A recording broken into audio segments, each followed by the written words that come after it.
Hello guys, good morning. তো সবাই কেমন আছো?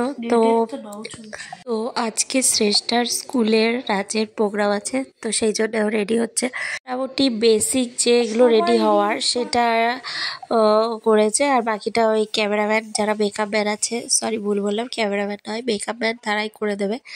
তো সেই জন্য বেসিক যেটুকু করা সেটুকু করা হয়েছে, একাই রেডি হয়েছে। তো চুলে এখানে কিছু আর কি বাঁধার ছিল, খোপা টোপা মোটামুটি একই সবাই একই সব ওই করেছে। তারপর আমরা চলে এসেছি প্রোগ্রামটায়। তো বাচ্চাদের ছোট ছোট বাচ্চাদেরও ছিল আর উঁচু ক্লাসেরও ছিল। তো সব মিলিয়ে প্রোগ্রামটা মোটামুটি বেশ ভালোই হয়েছে। আর ও ফার্স্টে একটা প্রোগ্রামে ছিল আর একদম শেষে ছিল, সেই জন্য ওকে নিয়ে বেরোনো যাচ্ছিল না। এরপর আমরা প্রোগ্রাম শেষে চলে আসলাম একটা ক্যাফেতে। তো এটা হলো একদম পৌরসভা যে হালিশহর তার উল্টো দিকেই, আর ক্যাফেটা একদম কাছে, ওই মঞ্চটার কাছেই যেখানে নাটক প্রোগ্রামগুলো হচ্ছিল। তো এই এই পার্কটা কিন্তু আগে এত সুন্দর করে সাজানো ছিল না, পার্কটাকে পরে সুন্দর করে সাজানো হয়েছে। আর এই ক্যাফেটাও নতুন হয়েছে। তো আজকে এসে দেখছিলাম মোটামুটি বেশ ভালোই ভিড় আছে। যেহেতু ও জানি না কেন, হয়তো উল্টো দিকের প্রোগ্রামটার জন্য হতে পারে, সেই জন্য ভালোই ভিড়। তো এখন ঘড়িতে ঠিক 7:30-8টার মতো আর কি। তো সেই টাইমটা একটু ভিড় তুলনামূলকভাবে অন্যান্য টাইমের থেকে এই টাইমটায় হয়। আর আমি চুলে মাথায় মধ্যে টুপিটা পরেছিলাম, তো খুব একটা ঠান্ডা ছিল না, সেই জন্য আমি টুপিটা খুলে নিয়েছিলাম। আর এদিকটা দেখো কি সুন্দর, এখান থেকে গঙ্গাটা আর একটু জাস্ট কিছুটা দূরেই। তো যেহেতু রাতের অন্ধকার সেজন্য বেশি ভালো দেখা যাচ্ছিল না গঙ্গাটাকে। আর আর এখানে আমরা কফি অর্ডার করেছিলাম, কফি আর সাথে ছিল চিকেন পকোড়া। তো আমরা যেহেতু 5 জনে ছিলাম 5 কাপ কফি অর্ডার করেছিলাম। আর হালকা মতোই আর কি খেয়েছি, কারণ ওদের প্রোগ্রাম থেকে একটা টিফিন দেওয়া হয়েছিল, তো তার মধ্যে কিছু কেক, ফ্রুটি আর প্যাটিস ছিল, তো সেগুলো সেখান থেকে খেয়েছিলাম। তো এরপর আমরা কফি চলে এসছে। তো কফিটা কিন্তু মাটির ভাঁড়ে সেরকমভাবে খাওয়া হয় না, কফি অ্যাকচুয়ালি দেয় যেখানে আমি দেখেছি কাঁচের কাপে দেয়, তো এখানে মাটির ভাঁড়েতেই দিল। তো মোটামুটি খুব একটা খারাপ করেনি, ভালো বলবো না, মোটামুটি আর কি চলে যায়। তো এরকমভাবে আর কি করেছিল কফিটা। আর বেশ শীতকালে তো গরম গরম ভালোই লাগে। তো তার মধ্যে আবার একটা ঘটনা হয়েছে যে এখানে আমার মেয়ের যে বান্ধবী, তার আবার সোনার একটা কানের দুল ছিল, সে মেকআপের সময় সে কানের দুলটা কোথায় রেখেছে আর খুঁজে পাচ্ছিল না। সেই জন্য আমরা মোটামুটি হয়রান ছিলাম, পরেশান ছিলাম যে কোথায় গেল। তারপরে সেটাকে অনেক খোঁজাখুঁজি পরেও কিন্তু পাওয়া যায়নি। তো সেই জন্য বলি, তোমরা যারা বাচ্চাদেরকে অনুষ্ঠানে পাঠাবে, সোনার জিনিস কিছু না পরিয়ে পাঠানোই ভালো, এক্ষেত্রে হারিয়ে যাওয়ার চান্সটা অনেক বেশি থাকে। তো এখানে ওরা খোঁজাখুঁজি করছে, শ্রেষ্ঠাও হাত লাগিয়েছে খোঁজাখুঁজির জন্য। আর ওদের মধ্যে অনেক কথাবার্তা কী হয় আমি জানি না। তো এইভাবে আর কি, তো অনেক খোঁজাখুঁজি পরে আর কি পাওয়া গেল না। তো এই দেখো পার্কটা কি সুন্দর, আর শীতকালে ওয়েদারে যেন আরও ভাল লাগছে। তো তোমরা এই পার্কটা কারা কারা চেনো, যারা যারা চেনো আমাকে কমেন্টস করে জানিও। এটা একদম সোজা রাস্তা, এটার নাম ক্রিক পার্ক। এই পার্কে আমরা অনেকবার এর আগেও এসেছি। আর আমি এখানে একটুখানি ঘুরছিলাম আশেপাশটা দেখা, কারণ এক জায়গায় বসে থাকতে ভালো লাগছিল না, তো একটু হেঁটে ঘুরে দেখলাম। আর ওদিকে অনেক খাওয়ার স্টল ছিল, পাপড়ি চাট, এখানে খাওয়ার মোটামুটি অভাব নেই, ফাস্টফুডের প্রচুর দোকান তোমরা পেয়ে যাবে একদম, মানে ভালো ভালো খাবার। পাপড়ি চাট ছিল, ফুচকা ছিল, তো সবগুলো খাবারই ভালো। তো তোমরা এখানে আসতেই পারো, যারা কাছে পিঠে আছো অবশ্যই ভালো লাগবে আশা করি।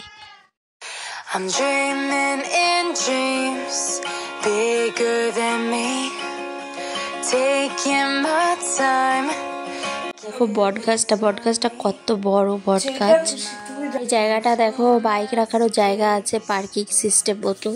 তো এই জায়গাটা বহুবার আমার আসা, আজ থেকে নয় প্রায় 12-13 বছর আগের থেকেই আসছি। আর এরপর আমরা ঘুরে টুরে এরপর আমরা বাড়ির দিকে রওনা দেবো ভাবছি। আর দেখো এখানে কিন্তু অনেক টুরিস্ট স্পট আছে হালি শহরে, তো ওই বোর্ডিংটার মধ্যেই সব লেখা ছিল, তাই দেখছিলাম আর কি। তো অনেক কিছুই আছে এখানে, রামপ্রসাদের ভিটে আছে, সেখানে 26শে জানুয়ারি বড় অন্নকূটের মেলা হয়। তো কিন্তু প্রচণ্ড ভিড় হয়।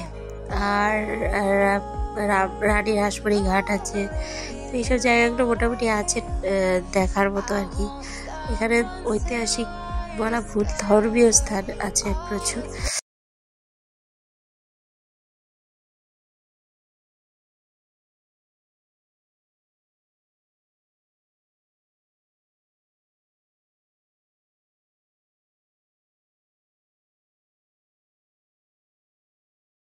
হংসেশ্বরী মন্দির আর এখান থেকে দেখা যাচ্ছে। আর ওইদিকে একটা ব্রিজ আছে, সেই ব্রিজটা হলো কল্যাণী ব্রিজ। আর এরপরে আমরা গঙ্গা দর্শন হয়ে গেছে, তো এবার আমরা রওনা দিচ্ছি গেট দিয়ে আর কি বেরোবো বলে।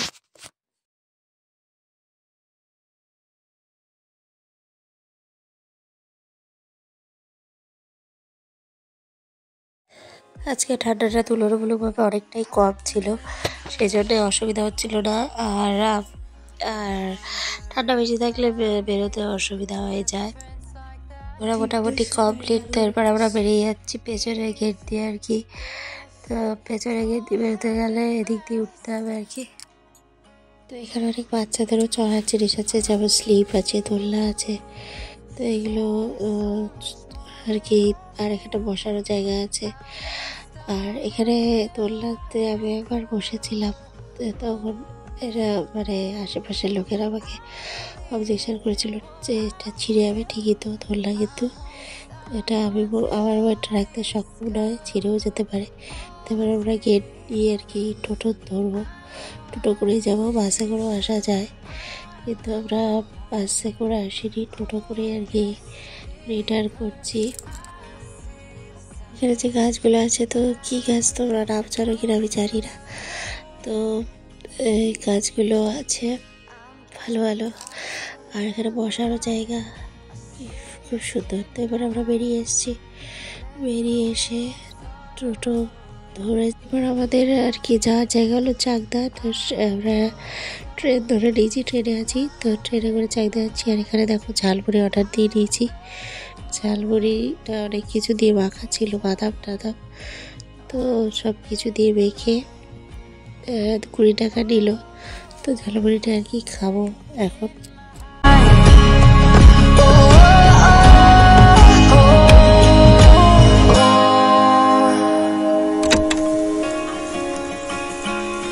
ঝালমুড়ির ওপরটা দেখো কি সুন্দর আর কি সাজিয়ে দিয়েছে নারকেল দিয়ে। আমার মনে বাইরে উল্টো পাল্টা না খেয়ে এরকম তোমরা মুড়ি খেতে পারো। মুড়িটা কিন্তু হাইজিনিক আর সহজেও হজম হয়ে যায়। আর ট্রেনে খুব একটা বেশি ভিড় ছিল না, হালকা ভিড় আর কি। আর এখানে সবাই জল খেতে চাইছিল, তো ওকে আমরা একটা জলের বোতল কিনে দিই। তো একটুখানি জল খেয়ে জাস্ট বাস হয়ে গেছে, সারাদিন একদমই জল খেতে চায় না। আর এখানে দেখো গজা আর লেবু নিয়ে এসছে। তো আমার বর বলছিল খাবে কিনা, তা আমি বললাম না, খাবো না। তো সেই জন্য আমরা খাইনি। এরপর আমরা নেমে গেলাম চাকদা। তো এরপরে আমি ওপারে যাব চাকদা। তারপরে ওখান থেকে রিক্সা উঠলে আমার বাড়ি। তো দেখো চাকদা স্টেশনে এখানে কিন্তু অনেক সস্তায় খুব সুন্দর সুন্দর শীতের জিনিস পাওয়া যায়। এরপর আমরা চলে এসেছি চাকদা বাপের বাড়ি। তো এখানে এসে আমরা ফ্রেশ ট্রেশ হয়ে নিয়েছি, হয়ে তারপর আমরা ডিনার করতে যাব। তো এখানে আমরা ডিনারে বসবো এখন। আজকে রান্না হয়েছে ডিম ভাত। তো শেষটা ও ডিম খেতে চায় না, ও আলু সিদ্ধ ভাত পেলেই খুশি। তো এখানে আসলে ও আলু সিদ্ধ ভাত ঘি দিয়ে সেটাই বেশি পছন্দ করে। আর আমি ডিম ভাত দিয়েছি, তো ওটা দিয়ে আজকে খাওয়া হবে।